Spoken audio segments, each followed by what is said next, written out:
On July the 7th, 2007, Nonito Donaire stepped inside the ring in Bridgeport, Connecticut as a heavy underdog to Vic Darchinyan. Darchinyan was unbeaten, a feared knockout artist, and a fighter who had never been down, let alone knocked out. Well, there would be a knockout, a devastating one-punch KO of Darchinyan, courtesy of a Nonito Donaire left hook. In this corner steps inside the ring with the Filipino Flash, Nonito Donaire. How would you characterize your style as a fighter? You're a great counterpuncher, but you're also very offensive. In fact, you kind of box offensively. You box, but you're coming forward a lot when you're fighting. Talk about that.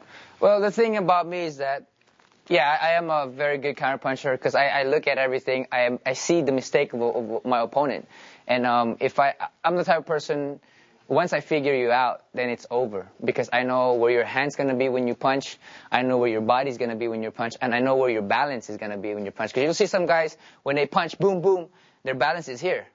And those are the guys that are easy to counter. There's the guys that you come, pow, pow, pow, and they're right here. So those guys are hard to counter because they can roll back. You know, I think what makes the great fighters are the ones that can think within the heat of the battle. And I'm not just talking about in between rounds. I'm talking about in the heat of battle. Well, that's the thing I've learned with my dad is that, you know, always got to analyze your surroundings, analyze your opponent, learn what you can learn from him, use his advantage to make it your advantage.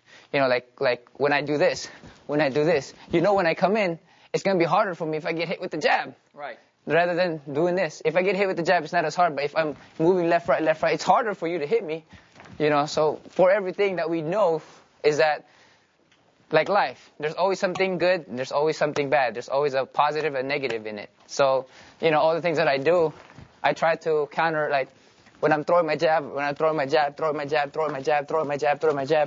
to be able to move and see, one thing that I do is I like to counter a lot, you know. So I use this one as a setup.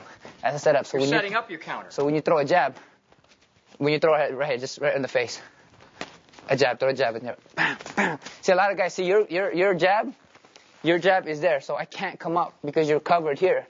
So you go over the top or underneath? So what I do is, you're right there, right? There's so many ways to do it. I go here, or if your jab is low, I go here. So for you, it's going to be here because that's how you throw your jab. Everything that I do, I look from your legs to your hips to your shoulder. Never look at the guy in the eye. That's my rules. You know, the eyes can fool you. One of the things I really notice is your vision inside the ring is excellent. I have this. I see this. I see this. I know where the referee is. I know where the rope is because I see everything. I just see everything from every movement, really. The thing is, you can't see all the punches, but you can tell from every movement, from the legs to the arms, that something is coming. And when something is coming, the best thing is to step out to that range where you can't hit me. And when you're punching, you're going to have to try to get to my range. So when I get there, I'm at your range already. So that's how I counter. You're forever going to be remembered for the 5th round against Vic Darchinyan. Take us through what set up that one-punch knockout that, of course, that didn't hurt him that much, but it put him down out for a while. Of course, he's a southpaw, right? You know, so the thing about Darchinyan, this is what he does. He does this, right? He does this. He does this. See, this is how he moves his leg. So when he punches, he is very wide too. So when he punches, he does this before he punches, and that's why I know that he's going to do something. And no matter what he does, he's still going to be there. So when he does this, he did this. And when he did that, I know this was coming. Because you see how my body is? Right. I'm leaning back here. So I know that the only punch, he can't, this is not going to hurt me. Right. Is this punch. Boom! So he was loading up and he timed it. So when he did that, go to the right hand. Go right hand. The right hand, the other side. You're me, and I'm Darchinyan. You see how he does this? So if you back up the same amount of distance, so when I hop back, you hop back, and he throws that, boom. Yeah. That's out. Timing.